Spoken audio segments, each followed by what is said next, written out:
श्रीमद् भागवत महापुराण दशम स्कंध छठा अध्याय पूतना उद्धार।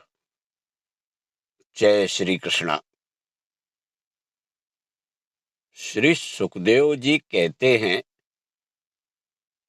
परीक्षित, नंद बाबा जब मथुरा से चले तब रास्ते में विचार करने लगे कि वसुदेव जी का कथन झूठा नहीं हो सकता। इससे उनके मन में उत्पात होने की आशंका हो गई। तब उन्होंने मन ही मन भगवान ही शरण हैं, वे ही रक्षा करेंगे, ऐसा निश्चय किया। पूतना नाम की एक बड़ी क्रूर राक्षसी थी। उसका एक ही काम था, बच्चों को मारना। कंस की आज्ञा से वह नगर, ग्राम और अहीरों की बस्तियों में बच्चों को मारने के लिए घूमा करती थी। जहां के लोग अपने प्रतिदिन के कामों में राक्षसों के भय को दूर भगाने वाले भक्त वत्सल भगवान के नाम, गुण और लीलाओं का श्रवण, कीर्तन और स्मरण नहीं करते, वहीं ऐसी राक्षसियों का बल चलता है। वह पूतना आकाश मार्ग से चल सकती थी और अपनी इच्छा के अनुसार रूप भी बना लेती थी। एक दिन नंद बाबा के गोकुल के पास आकर उसने माया से अपने को एक सुंदरी युवती बना लिया और गोकुल के भीतर घुस गई। उसने बड़ा सुंदर रूप बनाया था। उसकी चोटियों में बेले के फूल गुथे हुए थे, सुंदर वस्त्र पहने हुए थी। जब उसके कर्ण फूल हिलते थे तब उसकी चमक से मुख की ओर लटकी हुई अलकें और भी शोभायमान हो जाती थी। उसके नितंब और कुछ कलश ऊंचे ऊंचे थे और कमर पतली थी। वह अपनी मधुर मुस्कान और कटाक्षपूर्ण चितवन से ब्रजवासियों का चित्त चुरा रही थी। उस रूपवती रमणी को हाथ में कमल लेकर आते देख गोपियां ऐसी उत्प्रेक्षा करने लगी मानो स्वयं लक्ष्मी जी अपने पति का दर्शन करने के लिए आ रही हैं। पूतना बालकों के लिए गृह के समान थी। वह इधर उधर बालकों को ढूंढती हुई अनायास ही नंद बाबा के घर में घुस गई। वहां उसने देखा कि बालक श्री कृष्ण शैया पर सोए हुए हैं। परीक्षित, भगवान श्री कृष्ण दुष्टों के काल हैं, परंतु जैसे आग राख की ढेरी में अपने को छिपाए हुए हो, वैसे ही उस समय उन्होंने अपने प्रचंड तेज को छिपा रखा था।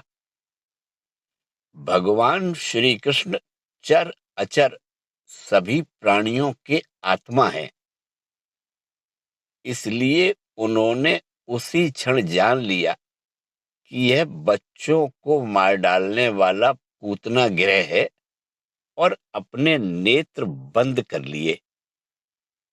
जैसे कोई पुरुष भ्रमवश सोए हुए सांप को रस्सी समझकर उठा ले, वैसे ही अपने काल रूप भगवान श्री कृष्ण को पूतना ने अपनी गोद में उठा लिया। मखमली म्यान के भीतर छिपी हुई तीखी धार वाली तलवार के समान पूतना का हृदय तो बड़ा कुटिल था, किंतु ऊपर से वह बहुत मधुर और सुंदर व्यवहार कर रही थी। देखने में वह एक भद्र महिला के समान जान पड़ती थी। इसलिए रोहिणी और यशोदा जी ने उसे घर के भीतर आई देखकर भी उसकी सौंदर्य प्रभा से हतप्रतिभ सी होकर कोई रोक टोक नहीं की, चुपचाप खड़ी खड़ी देखती रही। इधर भयानक राक्षसी पूतना ने बालक श्री कृष्ण को अपनी गोद में लेकर उसके मुंह में अपना स्तन दे दिया, जिसमें बड़ा भयंकर और किसी प्रकार भी पच न सकने वाला विष लगा हुआ था। भगवान ने क्रोध को अपना साथी बनाया और दोनों हाथों से उसके स्तनों को जोर से दबाकर उसके प्राणों के साथ उसका दूध पीने लगे। अब तो पूतना के प्राणों के आश्रयभूत सभी मर्म स्थान फटने लगे। वह पुकारने लगी, अरे छोड़ दे, छोड़ दे, अब बस कर। वह बार बार अपने हाथ और पैर पटक पटक कर रोने लगी। उसके नेत्र उलट गए, उसका सारा शरीर पसीने से लथपथ हो गया। उसकी चिल्लाहट का वेग बड़ा भयंकर था। उसके प्रभाव से पहाड़ों के साथ पृथ्वी और ग्रहों के साथ अंतरिक्ष डगमगा उठा। सातों पाताल और दिशाएं गूंज उठी। बहुत से लोग वज्रपात की आशंका से पृथ्वी पर गिर पड़े। परीक्षित, इस प्रकार निशाचरी पूतना के स्तनों में इतनी पीड़ा हुई कि वह अपने को छिपा न सकी, राक्षसी रूप में प्रकट हो गई। उसके शरीर से प्राण निकल गए, मुंह फट गया, बाल बिखर गए और हाथ पांव फैल गए। जैसे इंद्र के वज्र से घायल होकर वृत्रासुर गिर पड़ा था, वैसे ही वह बाहर गोष्ठ में आकर गिर पड़ी। राजेंद्र, पूतना के शरीर ने गिरते गिरते भी 6 कोस के भीतर के वृक्षों को कुचल डाला। यह बड़ी ही अद्भुत घटना हुई। पूतना का शरीर बड़ा भयानक था।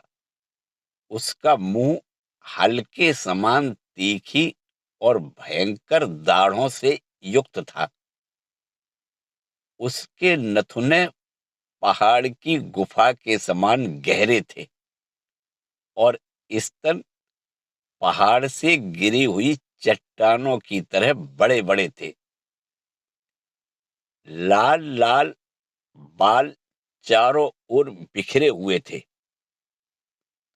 आंखें अंधे कुएं के समान गहरी, नितंब नदी के करार की तरह भयंकर, भुजाएं, जांघें और पैर नदी के पुल के समान तथा पेट सूखे हुए सरोवर की भांति जान पड़ता था। पूतना के उस शरीर को देखकर सबके सब ग्वाल और गोपी डर गए। उसकी भयंकर चिल्लाहट सुनकर उनके हृदय, कान और सिर तो पहले ही फट से रहे थे। जब गोपियों ने देखा कि बालक श्री कृष्ण उसकी छाती पर निर्भय होकर खेल रहे हैं, तब वे बड़ी घबराहट और उतावली के साथ झटपट वहां पहुंच गई तथा श्री कृष्ण को उठा लिया। इसके बाद यशोदा और रोहिणी के साथ गोपियों ने गाय की पूंछ घुमाने आदि उपायों से बालक श्री कृष्ण के अंगों की सब ओर से रक्षा की।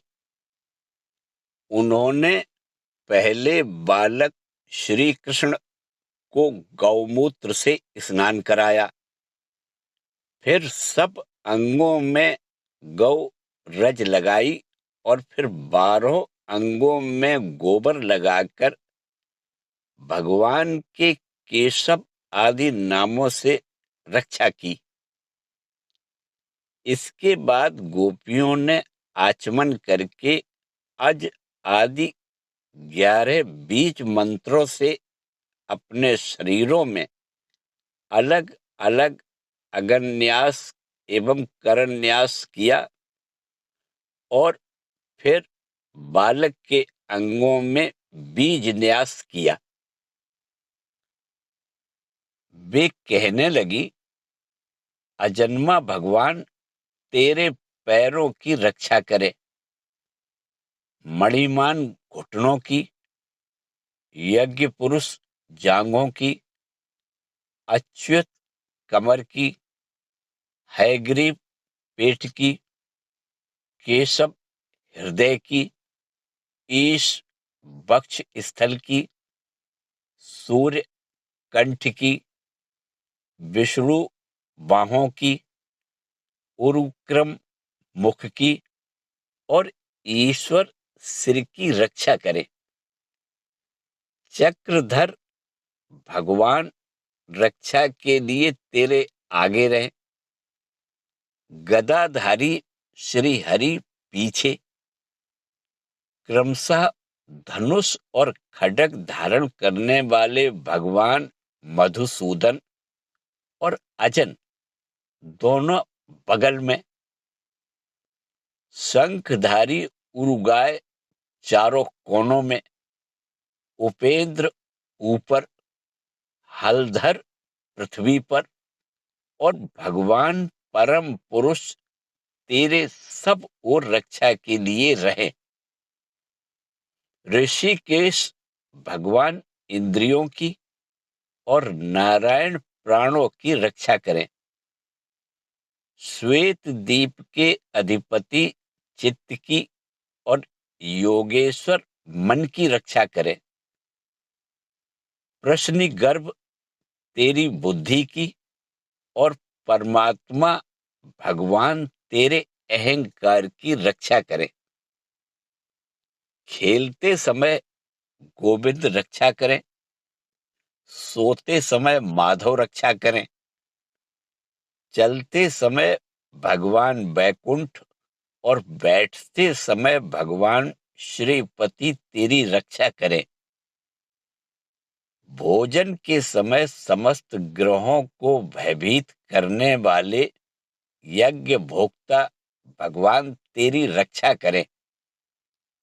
डाकिनी, राक्षसी और कूष्मांडा आदि बाल ग्रह, भूत, प्रेत, पिशाच, यक्ष, राक्षस और विनायक, कोटरा, रेवती, ज्येष्ठा, पूतना, मातृका आदि शरीर, प्राण तथा इंद्रियों का नाश करने वाले उन्माद एवं अपस्मारक आदि रोग, स्वप्न में देखे हुए महान उत्पात, वृद्ध ग्रह और बाल ग्रह आदि ये सभी अनिष्ट भगवान विष्णु का नामोच्चारण करने से भयभीत होकर नष्ट हो जाए।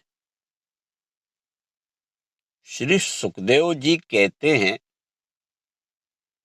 परीक्षित, राजा बलि की कन्या थी रत्नमाला। यज्ञशाला में वामन भगवान को देखकर उसके हृदय में पुत्र स्नेह का भाव उदय हो गया। वह मन ही मन अभिलाषा करने लगी कि यदि मुझे ऐसा बालक हो तो मैं उसे स्तन पिलाऊं तो मुझे बड़ी प्रसन्नता होगी। वामन भगवान ने अपने भक्त बलि की पुत्री के इस मनोरथ का मन ही मन अनुमोदन किया।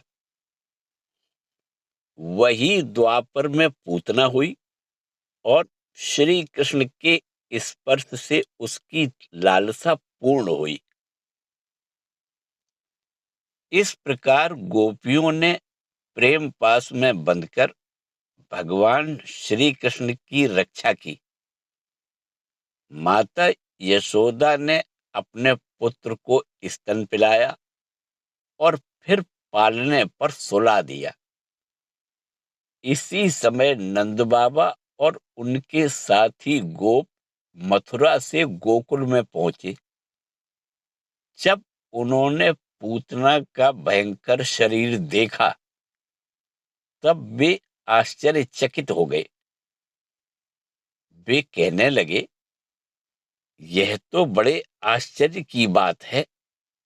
अवश्य ही वसुदेव के रूप में किसी ऋषि ने जन्म ग्रहण किया है, अथवा संभव है वसुदेव जी पूर्व जन्म में कोई योगेश्वर रहे हों, क्योंकि उन्होंने जैसा कहा था वैसा ही उत्पात यहाँ देखने में आ रहा है। तब तक ब्रजवासियों ने कुल्हाड़ी से पूतना के शरीर को टुकड़े टुकड़े कर डाला और गोकुल से दूर ले जाकर लकड़ियों पर रखकर जला दिया। जब उसका शरीर जलने लगा तब उसमें से ऐसा धुआं निकला जिसमें से अगर किसी सुगंध आ रही थी। क्यों न हो, भगवान ने जो उसका दूध पी लिया था, जिससे उसके सारे पाप तत्काल नष्ट हो गए थे। पूतना एक राक्षसी थी।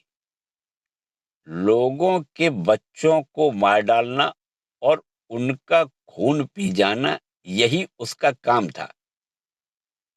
भगवान को भी उसने मार डालने की इच्छा से ही स्तन पिलाया था। फिर भी उसे वह परम गति मिली जो सत्पुरुषों को मिलती है। ऐसी स्थिति में जो परम ब्रह्म परमात्मा भगवान श्री कृष्ण को श्रद्धा और भक्ति से माता के समान अनुराग पूर्वक अपनी प्रिय से प्रिय वस्तु और उनको प्रिय लगने वाली वस्तु समर्पित करते हैं, उनके संबंध में तो कहना ही क्या है। भगवान के चरण कमल सबके वंदनीय। ब्रह्मा, शंकर आदि देवताओं के द्वारा भी वंदित हैं। वे भक्तों के हृदय की पूंजी है। उन्हीं चरणों से भगवान ने पूतना का शरीर दबाकर उसका स्तन पान किया था। माना कि वह राक्षसी थी, परंतु उसे उत्तम से उत्तम गति जो माता को मिलनी चाहिए प्राप्त हुई। फिर जिनके स्तन का दूध भगवान ने बड़े प्रेम से पिया, उन गौओं और माताओं की तो बात ही क्या है। परीक्षित, देवकी नंदन भगवान कैवल्य आदि सब प्रकार की मुक्ति और सब कुछ देने वाले हैं। उन्होंने ब्रज की गोपियों और गौओं का वह दूध जो भगवान के प्रति पुत्र भाव होने से वात्सल्य स्नेह की अधिकता के कारण स्वयं ही झरता रहता था, भरपेट पान किया। राजन, वे गौएं और गोपियां जो नित्य निरंतर भगवान श्री कृष्ण को अपने पुत्र के ही रूप में देखती थी, फिर जन्म मृत्यु रूप संसार के चक्र में कभी नहीं पड़ सकती, क्योंकि यह संसार तो अज्ञान के कारण ही है। नंद बाबा के साथ आने वाले ब्रजवासियों की नाक में जब चिता के धुएं की सुगंध पहुंची, तब यह क्या है, कहां से ऐसी सुगंध आ रही है, इस प्रकार कहते हुए वे ब्रज में पहुंचे। वहां गोपों ने उन्हें पूतना के आने से लेकर मरने तक का सारा वृतांत कह सुनाया। वे लोग पूतना की मृत्यु और श्री कृष्ण के कुशल पूर्वक बच जाने की बात सुनकर बड़े ही आश्चर्यचकित हुए। परीक्षित, उदार शिरोमणि नंद बाबा ने मृत्यु के मुख से बचे हुए अपने लाला को गोद में उठा लिया और बार बार उसका सिर सूंघ कर मन ही मन बहुत आनंदित हुए। यह पूतना मोक्ष भगवान श्री कृष्ण की अद्भुत बाल लीला है। जो मनुष्य श्रद्धा पूर्वक इसका श्रवण करता है, उसे भगवान श्री कृष्ण के प्रति प्रेम प्राप्त होता है। इसी के साथ दशम स्कंद से छठा अध्याय समाप्त हुआ। ओम नमो भगवते वासुदेवाय।